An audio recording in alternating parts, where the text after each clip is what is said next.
é louco. Eu parei aqui agora para olhar essa cena.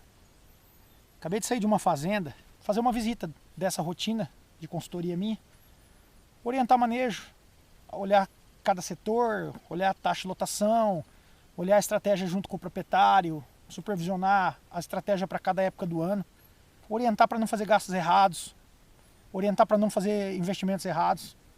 Mas na estrada eu vi essa cena e eu parei. Eu parei para olhar, porque, cara, onde vai chegar isso daqui, ó? Eu não sei de quem é essa fazenda, mas esse cenário, ele é um cenário muito comum. Tô vendo aqui um lote de animais, um pasto completamente rapado. Já é uma região com solos de baixa fertilidade. Mas mesmo assim, estava até conversando com o meu auxiliar, bem manejado, esses solos de baixa fertilidade têm potencial.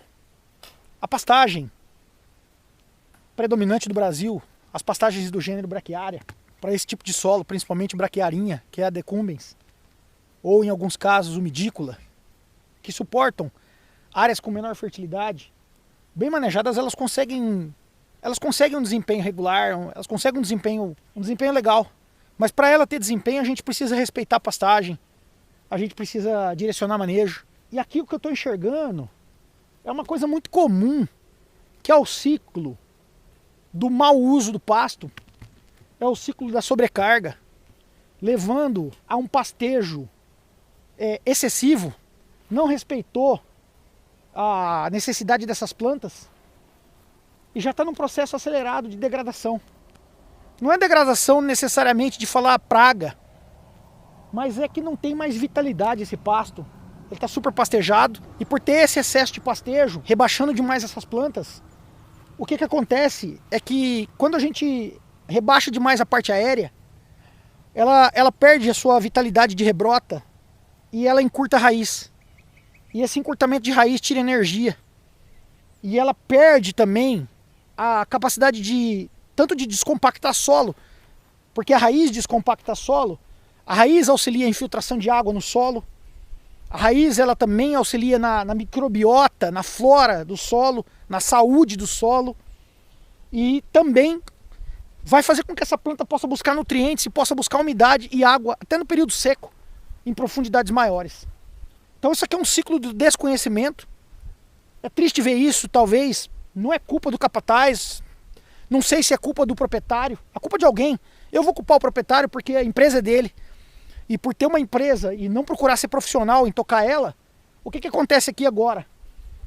Ele está caindo a capacidade de suporte, os seus animais provavelmente não estão tendo o desempenho desejado e fatalmente ele vai ter que gastar com reforma. E aí aquele dinheiro, aquele caixa que ele conseguiu de alguma forma produzir na atividade, uma parte desse dinheiro que era para ele desfrutar, ou era para ele crescer a sua empresa, ele tem que gastar com uma manutenção constante. Não é nem manutenção, essa reforma, esse investimento não necessário. Por desconhecimento, por uma pressão errada. Então o desafio da pecuária nacional é aprender a lidar com fazenda, é aprender a enxergar o sistema de produção, como funciona o ciclo, é aprender a olhar a carga.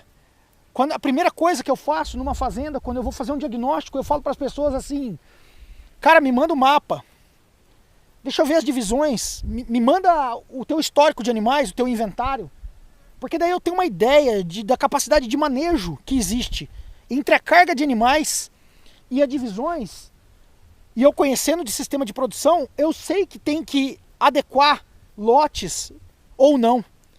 E aí eu vou planejar em cima disso. Agora, quando a pessoa não faz isso daí, ela não segue essa cartilha, ela não segue esse roteiro de diagnóstico e de adequação de sistema de produção, ela maneja errado e acaba nisso. Então eu parei o carro e eu falei, cara, tenho que fazer esse vídeo. E eu tenho que aproveitar para mandar esse vídeo aí na rede social, para quem puder ser alerta. Quem ainda não conhece como funciona o sistema de produção pecuário, quem não conhece como funciona cada planta, e se eu te falar que o Mombasa é de um jeito, Tanzânia é de outro, Brisanta é de outro, Decumbens é de outro e o Medícola é de outro, e assim sucessivamente, cada planta tem o seu manejo ideal. E se você não estudar isso, você não está jogando o verdadeiro jogo. Fatalmente está gastando dinheiro não necessário, está gastando dinheiro errado, Muitos proprietários estão culpando a sua mão de obra, falando, meu peão que é ruim. E não existe isso, existe dono ruim. Existe dono de fazenda ruim, levando à degradação da sua empresa. Existe dono de padaria ruim, existe dono da lavanderia ruim, existe dono de loja ruim, e essas empresas quebram, e a fazenda ela quebra devagar. Então você vê uma fazenda que no passado o avô comprou porque foi investimento, porque terra era barata, e hoje essas fazendas não crescem e elas acabam, o patrimônio agropecuário acaba na reforma agrária familiar ou até antes por causa de dono ruim. Então o desafio é isso, é parar para olhar o sistema de produção e falar, e aí, qual é o passo que eu tenho que fazer, qual é o manejo que eu tenho que fazer, qual a atividade que eu tenho que explorar. Quem não sabe fazer isso não está jogando o verdadeiro jogo. Você gostou desse conteúdo? Tem interesse em aprender muito mais? Transformar a sua fazenda ou a sua carreira? Entra no meu site e faz a sua pré-inscrição gratuita para a próxima turma de mentoria online. www.profmarcelocosta.com. Te vejo na mentoria.